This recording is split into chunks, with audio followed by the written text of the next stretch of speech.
નમસ્તે વિદ્યાર્થી મિત્રો, કેમ છો? મજામાં ને? ધોરણ 7 વિષય હિન્દી, કવિતા નંબર 8 દોહા અષ્ટક. આજે આપણે સ્વાધ્યાય પોથીમાં કવિતા નંબર 8 પૂરવાની છે. તો બધાએ સ્વાધ્યાય પોથીના પેજ નંબર 41 કાઢવાના છે. હવે बधाए અહીંયા दोहा का सरल अर्थ भी दिया हुआ है, तो ये सब पढ़ लेना है. प्रश्न नंबर 1 देखिए.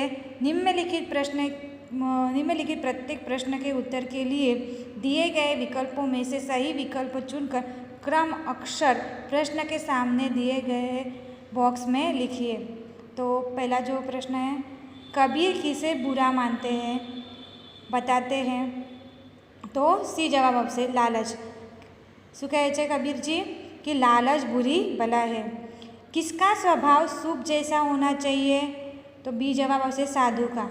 साधु का स्वभाव सूप जैसा होना चाहिए. लुहार की धोकनी से लोहा क्या होता है? तो भस्म होता है, यानी एज ऑप्शन आपसे. गरीब की हाय, गरीब की क्या व्यर्थ नहीं जाती? गरीब की हाय व्यर्थ नहीं जाती, એટલે આ એ ઓપ્શન આવશે. प्रेम का धागा न तोड़ने की सीख किसने दी है? तो प्रेम का धागा न तोड़ने की सीख रहीम जी ने दी है. प्रश्न नंबर 2, कोष्टक में से उचित शब्द चुनकर रिक्त स्थानों की पूर्ति कीजिए. અહીંયા કોષ્ટકમાં શબ્દ આપેલા છે. તો પહેલો જે છે, સાધુ ऐसा चाहिए जैसा सूप सुभाय, એટલે सूप शब्द આવશે. બીજા નંબરની જે ખાલી જગ્યા છે એ तुलसी इस संसार में भांति भांति के लोग.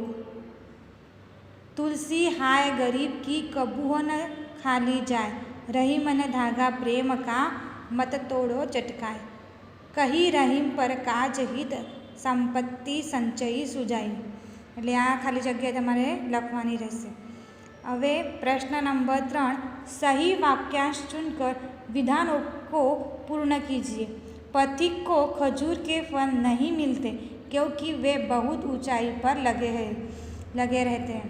એટલે क ऑप्शन આવશે. बीजा नंबर में, बड़ों से प्रभावित होकर छोटों की उपेक्षा हमें नहीं करनी चाहिए. क आमा पण क ऑप्शन આવશે. प्रश्न नंबर 4, निम्नलिखित प्रश्नों के उत्तर एक एक वाक्य में लिखिए. खजूर का पेड़ बड़ा होता है फिर भी कबीर उसको महत्व क्यों नहीं देते? बड़ा होने पर भी कबीर जी खजूर के पेड़ को बहुत महत्व नहीं देते क्योंकि उसे पथिक को न छाया मिलती है न फल मिलते हैं. बहुत ऊंचाई पर उसके फल भी जो होते हैं वह बहुत ऊंचाई पर लगते हैं. मक्खी को हाथ मलने और सिर धुलने की नौबत क्यों आती है, कब आती है? तो मक्खी को सिर धुलने की नौबत आती है क्योंकि वह गुड़ खाने की जो लालच होती है उसमें पड़ जाती है, इसलिए. गरीब की हाय से क्या होता है? गरीब से हाय से उसे सताने वाले का सर्वनाश हो जाता है. प्रश्न नंबर 4, सज्जन लोग अपनी संपत्ति का उपयोग कैसा करते हैं? सज्जन लोग दूसरों का भला करने के लिए अपनी संपत्ति का उपयोग करते हैं. प्रेम के धागे में गांठ कब पड़ जाती है? प्रेम के धागे को फिर से जोड़ने पर उसमें गांठ पड़ जाती है. बड़ों को देखकर क्या नहीं करना चाहिए? बड़ों को देखकर छोटे की उपेक्षा हमें नहीं करनी चाहिए. तो विद्यार्थी मित्रों, आ प्रश्नों जवाब તમારે સ્વાધ્યાય પોથીમાં પણ લખવાના છે, જે આપણે નોટમાં પણ લખાયા હતા. હવે પ્રશ્ન નંબર 5ના પણ મોટા જે પ્રશ્ન છે એ બધા આપણે મેં તમને સમજૂતી આપી દીધી છે. હવે આ પ્રશ્ન નંબર 5 પણ તમારે મોટા પ્રશ્ન લખી દેવાના રહેશે. પ્રશ્ન નંબર 6 જોઈએ. હવે એની સમજૂતી આપણે મેળવી લીધી છે. निम्नलिखित मुहावरों का अर्थ देखकर वाक्यों में प्रयोग कीजिए. हाथ मलना यानी पछतावा होना. अच्छा मौका हाथ आया था, अवसर चूक जाने पर हाथ मलते रह गए. सिर धुलना पछताना, सिर धुलने से बिगड़ा काम नहीं बनता. हिल मिलकर चलना सहयोग करना, सबसे हिल मिलकर चलने में ही समझदारी है. लोहा भस्म हो जाना, कठिन चीज़ का नाश हो जाना। जब आग में लोहा भस्म हो सकता है तो यह लकड़ी क्या चीज़ है? बराबर। प्रश्न नंबर 7, निम्नलिखित शब्दों के विरोधार्थी शब्द लिखिए। सत्य असत्य, आदर अनादर, स्वकाच परकाच, बुरा अच्छा, प्रेम घृणा, नज़दीक दूर, मृत अमृत, धनी दास और छोटा बड़ा। निम्नलिखित वाक्यों में रेखांकित शब्दों का प्रश्नवाचक और संबंधनाचक वाचक सर्वनाम के वर्गीकरण कीजिए। यहाँ वाक्य दिए गए हैं तो कौन से संबंधवाचक है और कौन से प्रश्नवाचक है, इसका वर्गीकरण हमने यहाँ किया है।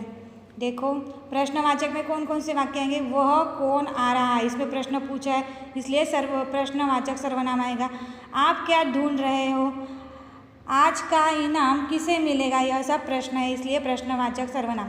संबंधवाचक में यहाँ 2 शब्दों का संबंध दिया है, जैसी करनी वैसी भरनी, जिसकी मेहनत उसकी सफलता।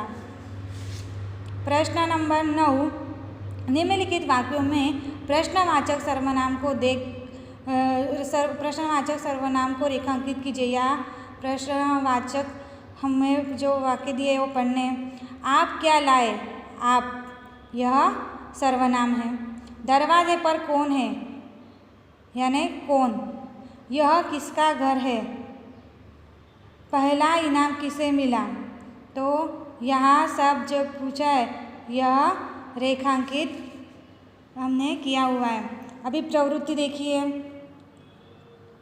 साच बराबर तप नहीं, झूठ बराबर पाप, जाके भीतर साच है ताके भीतर आप। इसका जो समझूती याद ही है। सत्य के समान कोई भी तप नहीं है और झूठ के समान कोई भी पाप नहीं है। जिसके हृदय में सत्य है उसके हृदय में भगवान रहते हैं।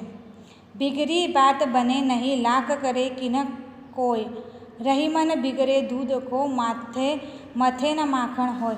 जो बात बिगड़ गई हो सो बिगड़ गई, फिर उसे कितना भी प्रयत्न करें पर वह नहीं सुधरती। जो दूध बिगड़ जाता है उसे मतने से मक्खन नहीं निकलता। तो બધા વિદ્યાર્થી મિત્રો આ બધા જે PDF તમને આપવામાં આવશે એ સ્વાધ્યાય પોથીમાં લખવાની રહેશે।